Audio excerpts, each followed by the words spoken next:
It's loading to go live. Takes a little time. Awesome.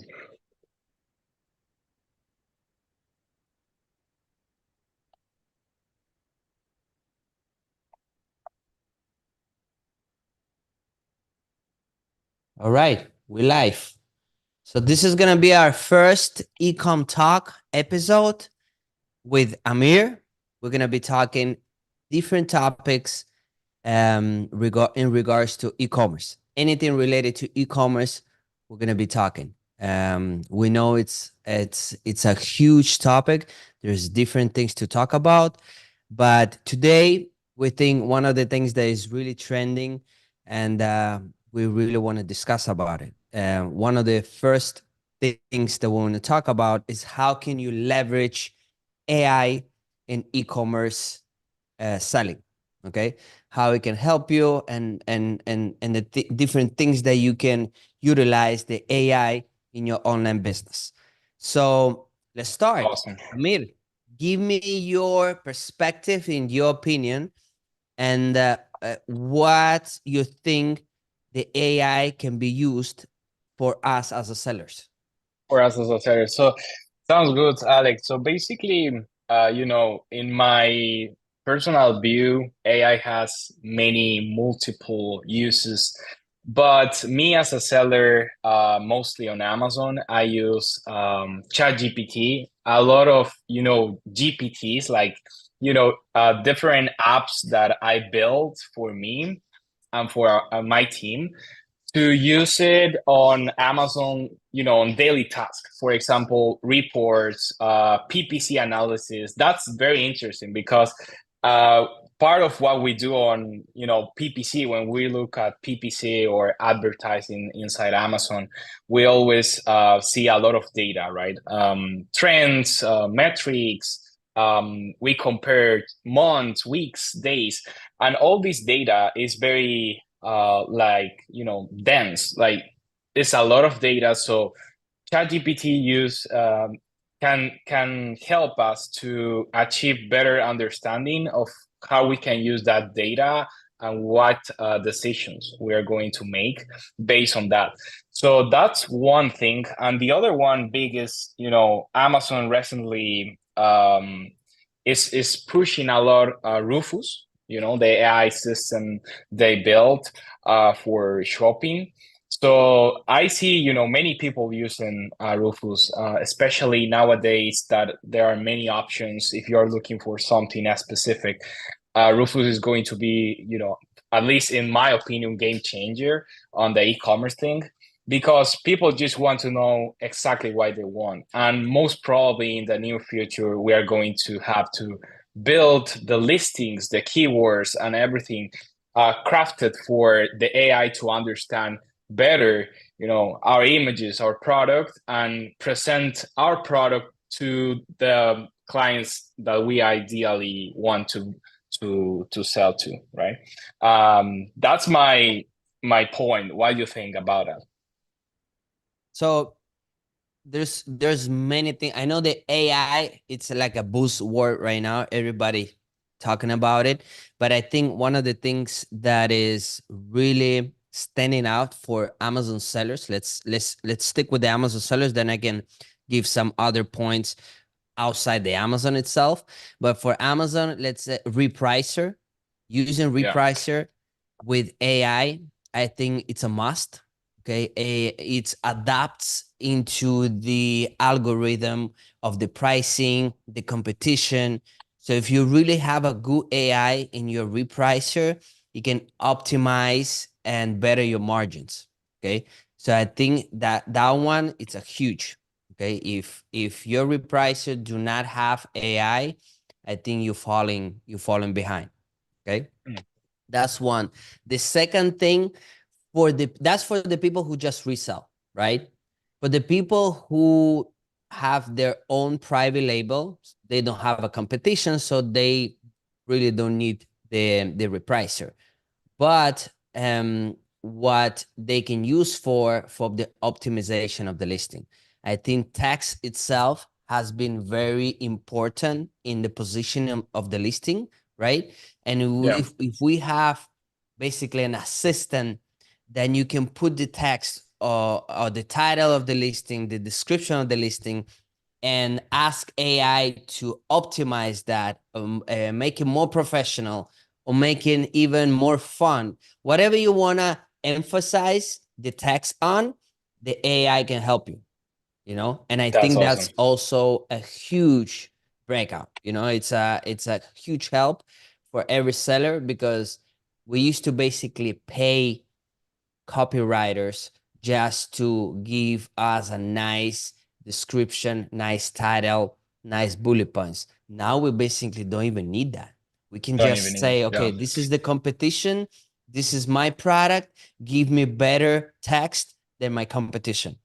Okay. Yeah, and you can even, download the keywords that you want to use, let's say from Helium 10 or Smart Scout, and you can give like your product description, your even you can upload your brand guidelines, to ChatGPT, and also like the keywords you want to use on the listing, and ask him, to build all the listing. And I tried before, and the results are, yeah, pretty good. Yes. So those two things I think are humongous for Amazon sellers. Now, outside the Amazon, let's say you have your own website, okay? I think where AI can help you a lot, it's chatbots, okay? The Mm, customer service. The customer service is basically like a real life customer service. If you feed with the data of that chatbot, the necessary data, it can become just a like live agent. So imagine exactly. if you have a big website and you have, I don't know, 5,000 requests at the same time, and you have AI responding all of them, because usually it's a very common questions. Where's my order? Yeah. How can I purchase this product? Or send me a tracking number. I mean, very simple things that the chatbot can do, right? Yeah, definitely. So imagine how much money you save when you have that AI integrated into your website. Now you don't need 100 agents, live agents, to tackle the customer service. You're still going to need some live agents that can Yeah. basically handle some very complicated things. So what big companies do, they have the chatbot responding all those common problems or easy problems, easy questions. They got the reply right away. And the Hmm. complicated stuff, they go to the live agents. So, but you save, I don't know, probably Yeah, 90% so of much. the people that you used to hire. Now you don't need it because you got the Yeah. chatbot And you automated. can even, give this chatbots like your frequently asked questions, or you can give it, even your SOPs that you use frequently to train your customer service team. So it's, yeah, pretty amazing. I know there are a couple of them. Not sure if you have any particular recommendation. I don't have the recommendation itself. There's Okay. variety of them. I think the easier that they can connect to your website, which is, I mean, I use Shopify. For me, is the best one, Yeah. and the easier they can connect to your store, the better it is. You know. Yeah, I think most sellers are missing the inventory management AI. I honestly still do that part of the business manually, uh, with a little bit of help with ChatGPT, but still I feel that there is no complete tool that help you to forecast, let's say 3 months, 6 months forecast for your Amazon inventory, especially when you are reselling products, right? Because you don't know exactly how it's going to change the buy box and the demand of the product. So what are your takeaways on that topic? Yeah, I think there's still not a right tool for particular like e-commerce sellers for the inventory. Probably is going to come out very soon, one, Yeah. because also the Amazon sellers is a little bit more complicated as far as what if it's seasonal products, if it's not. When you launch a new product, it's just very hard to do the forecast. You need to do it manually to see more or less the competition, what they do, and you can be based on that. But definitely it's coming. I know some companies already implementing, but outside the e-commerce ecosystem, it's more of retail stores. They do have some inventory management that can forecast and that can give you more exact data. But they need to have the history. Mm, If you don't have a history, it's very hard to give you very a hard. forecast, you know? Yeah. Um, the other part for the website, I think it's very good with the AI is the fraud detection and prevention. Okay, AI is getting very good at it, and it helps you to determine very fast if the order is fraudulent or not. There's a lot of scams out there, so Shopify itself implementing that, so it gives you alerts if the order is fraudulent or not, and it's based Mm, a lot on AI. It determines all the data around the order itself, like where the order was placed, what is the card that was used, and what numbers, and where exactly the order, if it's close, the zip code is close where the order was placed. I mean, there's a lot of data involved into that, and AI does it, and it helps you to prevent any fraud. awesome. So what are the, main common problems that you see on Shopify, like, related to the fraud detection, or, things that you experienced before? Mainly, I saw mainly problems with big orders, right? Orders of like 100 products, 50 products of the same thing. It's very like suspicious. But what are your thoughts on that and experiences?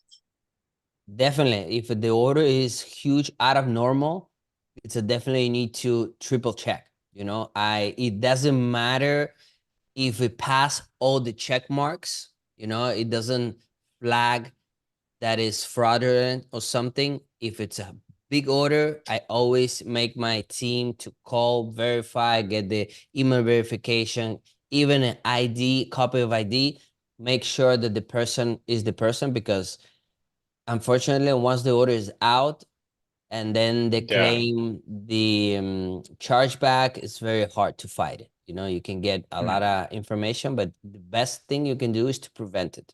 That's your best tool to prevent any orders going out that can be fraud. Absolutely. So, Alec, what do you think if we talk about a little bit of, what sellers deal every day with: cash flow issues, inventory management, returns, especially with cash flow? I know like you have a lot of expertise on cash flow inside Amazon. So what are your main tips with this specific topic? Well, the cash flow topic, I think for every e-commerce sellers, it's a complicated topic. Okay.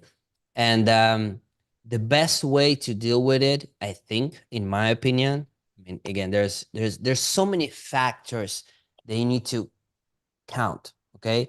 Because you have the inventory that you need to purchase from the vendor, right? You need to Mhm. send that inventory to the store. That time, the lead time, sometimes varies so much. You can expect to if you, let's say, you calculate, okay, from the vendor, I place the order. Usually from the vendor, it's 5 days, but that's usually. It could change any day for any reason. Yeah. Okay. So now instead of 5 days, it became 20 days. So it's completely hurt your cash flow right there. You know, Yeah. then that's one lead time. Then you have another lead times. You receive the inventory and you send the inventory to Amazon stores. Okay. Or you have that inventory in your warehouse, but then same thing, you're selling into different channels. Okay. Exactly. All that have its own lead time, and it's also delays very crazy. It can be 5 days, which is usually, or it could be 20 days, which is 20 unusual, days. but it can happen anytime. Okay. Yeah. To give an example, now we get into September. Okay. Hmm. Usually September, it was the month where all the shipments getting delayed because everybody is preparing to Q4. But this year, everybody was ahead of time and it was sending in August. So every shipment was delayed in August instead of in September. August. Probably some of September is going to still be in some delay, but it start in August when usually it was starting in September. Okay. That's interesting. So all that is affecting your cash flow. Okay. That's part of when you purchase the inventory and you send the inventory. Okay. That's one thing, which is variable. Now you have other thing, any issue or any disturbance in selling. Okay. Your listing got blocked.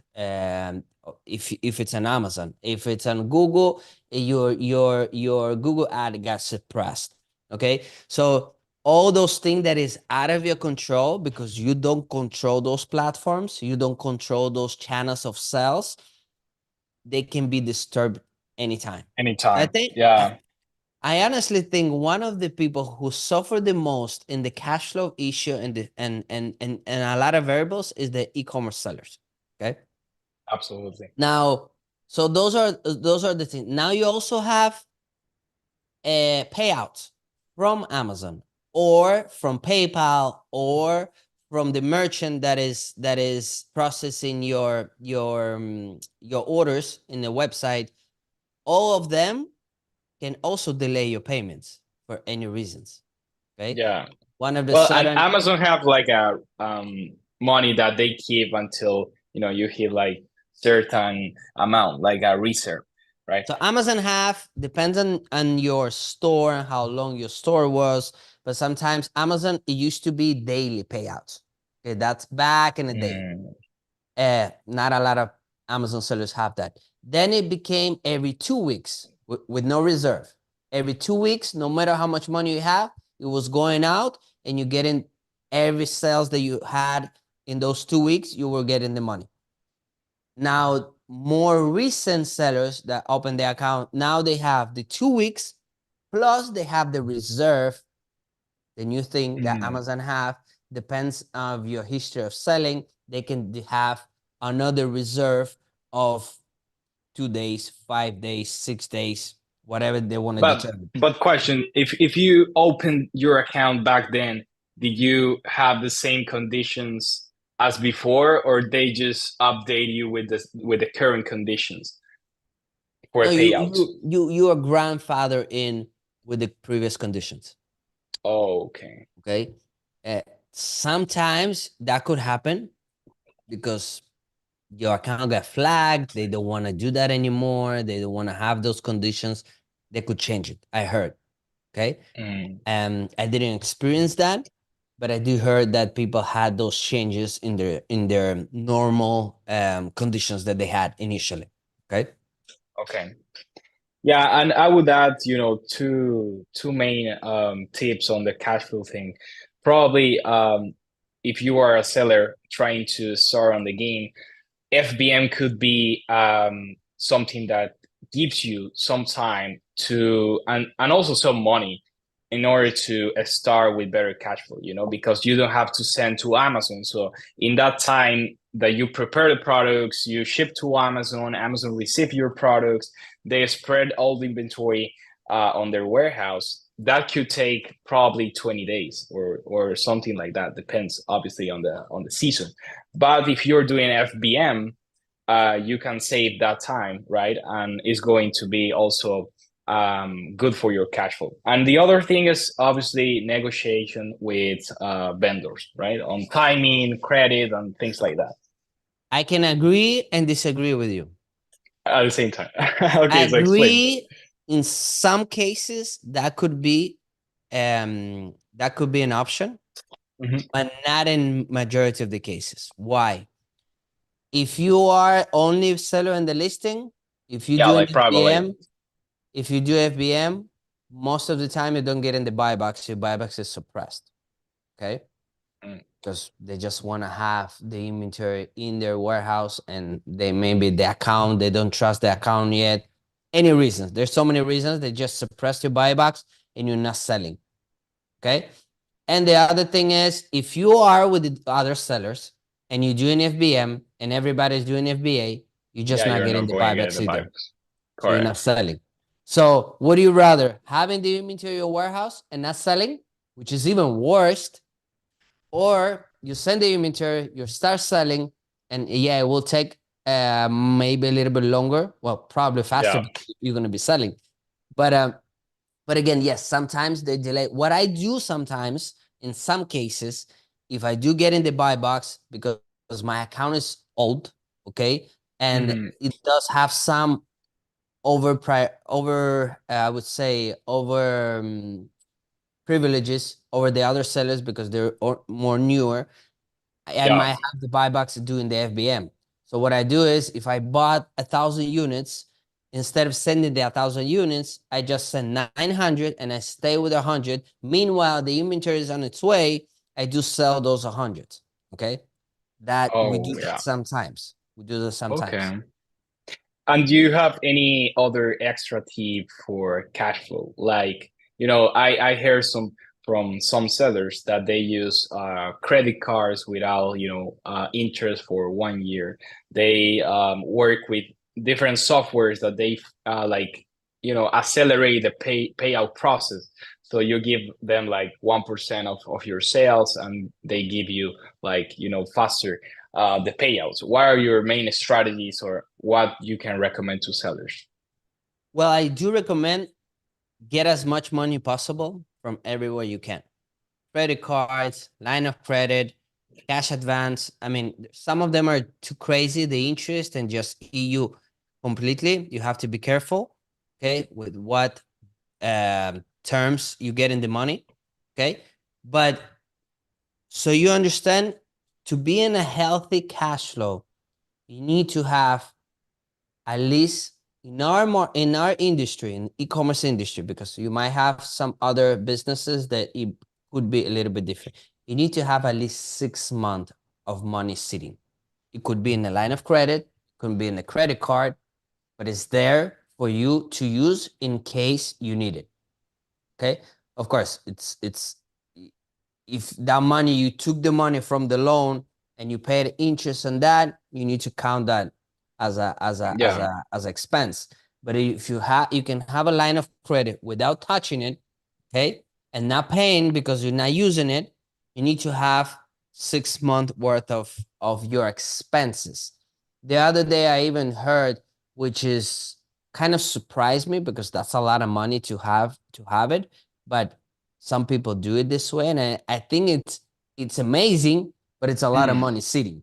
So there's people who have, because I usually have 6 months of operation and expense somewhere, Yes. in a card, in a line of credit, maybe even in a bank, but 6 months of operation expense. There is people who have 6 month operation expense and their purchases. Oh, wow. That's a lot. That's a lot. Yeah. Yeah. So if you, whatever you purchase within 6 months, they have that in the reserve, Mm. or cash to be in a healthy cash flow But situation. you're talking about the wholesale model, right? On Amazon, or in Any general? model in Any general, any model. any model. Is every model have their own challenges, and every model have cash flow issue. Private label have cash flow issues. Wholesale model have cash flow issues. Arbitrage, everybody have cash flow issues. Okay, Yeah, definitely. everyone, because you have same issue with purchasing delay, lead time, with sending the products, with having the money in the reserve with Amazon. All everybody have that. Doesn't matter what Yeah. model you sell. Yeah, Okay. the only guys that are, good with cash flow is drop shipping, right? Shopify drop shipping. The like only e-commerce model that I can think of. You still have, that's the thing. I know drop shippers, and they still have cash flow issue, because there's a point when you start selling a lot, you still need to purchase that. and you don't have that money yet. Hmm. Because if Yeah, it's you have to TikTok shop or if invest. it's a Shopify, they still hold your money. Yes, Okay. And you need to make the purchase, and you need to send the product at the shipping cost sometimes if you need, if you pay in the shipping. So exactly. there's still some money involved. It's not like there's no money involved in No money. inventory. Still, you still need to buy. So they That's also have great. cash flow issue. Yeah. Yeah, it's something that we have to, navigate and like be aware of, but definitely it's a challenge inside e-commerce. But yeah, 6 month having, again, 6 month having an operation expense, I think is great. But now listening to other people who have 6 month with their purchasing amount. So imagine if you purchase, I don't know, $300,000, okay, and you Wow. multiply that by 6, you're You talking have to about $1.8 million sitting. sitting Doesn't matter where, in the line of credit or in a bank. I think that's a lot of money to sit, but I bet those people sleep at night very well. better. You Yeah, know, definitely. Definitely. So it's a very healthy business when you do it this way, definitely, because again, it can happen so many things that is out of your control. Okay. Amazon is out of your control. Your vendor is out of your control. The the reserve, the money that is in basically nowhere because it's not in your account, is in Amazon. It's out of your control. So you need to, the only thing that you have the control of, it's how much money you do allow to sit in your bank, you know, yeah, to support any issue that you might have. And we all know that there's a lot of surprises with with Amazon. And again, Amazon. Amazon, you think Amazon, it's with the surprises, but every platform have its own surprises. Yeah, Shopify can have surprise. There was a time I have a huge issue because I sell vitamins and supplements in the website. We had a yeah, huge issue to find merchant to process the credit card. None of the credit card want to have vitamins and supplements. I don't know why. oh Or wow, the one that wanted, it was crazy fee that was fees, basically eating our margins. So it's every platform have its own problems. problems. So let's move on to a very important topic that is building also your brand outside Amazon, because most of the people that are watching this probably are thinking about, hey, I have a private label, or I am thinking about on the creation of a new brand. So what would be the ideal strategy to start building that brand outside Amazon? Let's say could be on your own website or even other platforms. So when it comes to brand identities, the storytelling, the influencers, right? The UGC that you have to have behind your brand. What are your main thoughts on that? Like what you see trendy, what you see working out there on new brands that are being launched successfully on these different platforms. So you're talking about creating the brand outside the Amazon? Exactly. The brand presence outside Amazon. Let's say D2C. B2C, okay, direct to a consumer, no? Yeah. I mean, Amazon is direct to consumer, but I think it's very important to be not only on Amazon, okay? Every brand should have different channels to sell the product. If you only rely on Amazon, I think you're not a brand. You just product selling on Amazon. It's a big difference to be just to be a brand or to be product that sells on Amazon. Okay, I Yeah. even believe that nowadays that we are in September 2024, to be just the product on Amazon is not working anymore. Okay, Mm. there may be some exceptions, like always, But to be just the product on Amazon, I think No it's work. very, very hard to succeed. Okay, it's very hard. And I've been talking with many people who are in this industry and that they have their own private label. The issue is that big brands, okay, are getting into Amazon. So they have a unlimited budget. So all the marketing cost has increased tremendously. We all know, Mm. it's I don't know the percentage wise exactly, but it's definitely increasing by a lot every single year.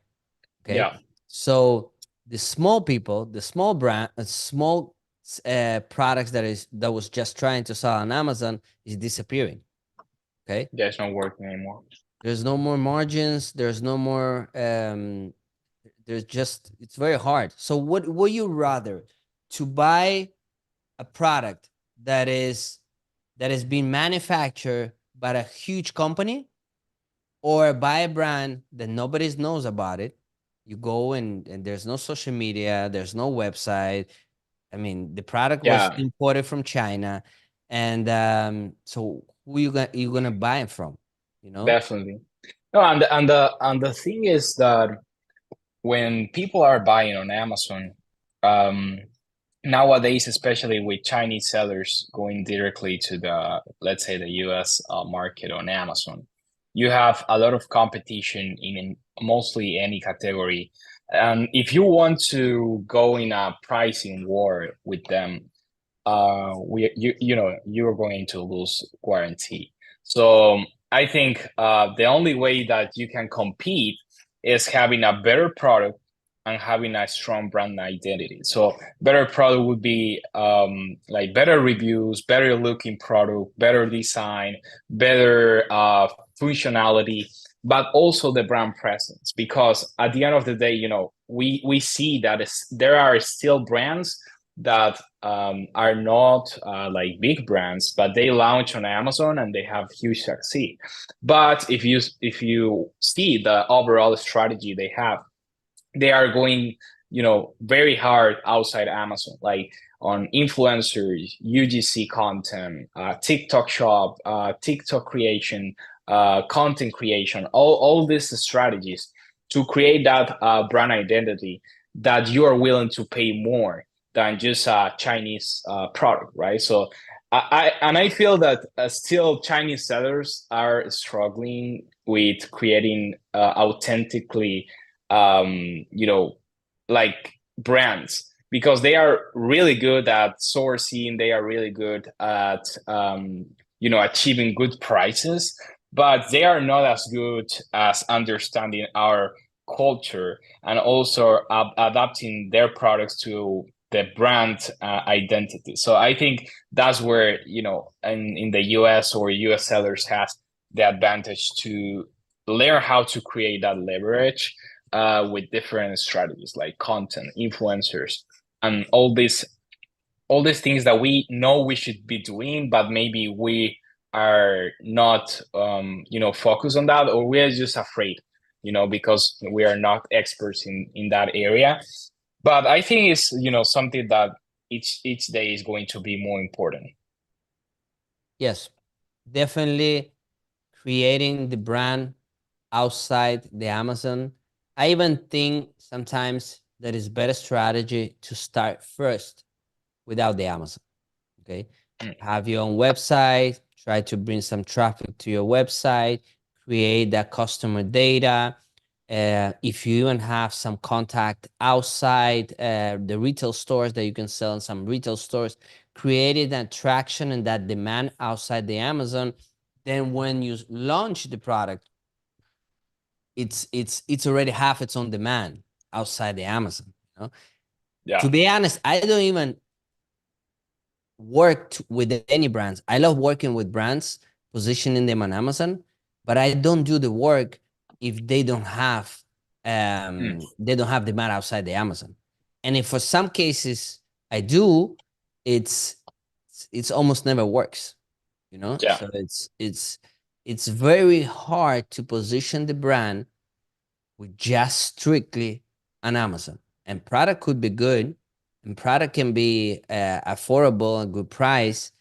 But again, you just, you need to have a huge budget to position the product.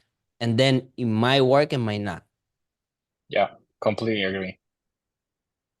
Well, it's been 35 minutes of talking today. I think it's been pretty good. I mean, Thank you, Alec. definitely this is something that we're gonna be doing once a month.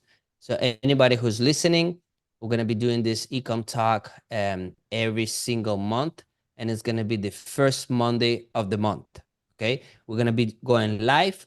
We're also gonna have some of those recordings placed into different channels. But yeah, this is gonna be our show, Ecom Talk. Great. Thank you for the invitation. Thank you, I mean.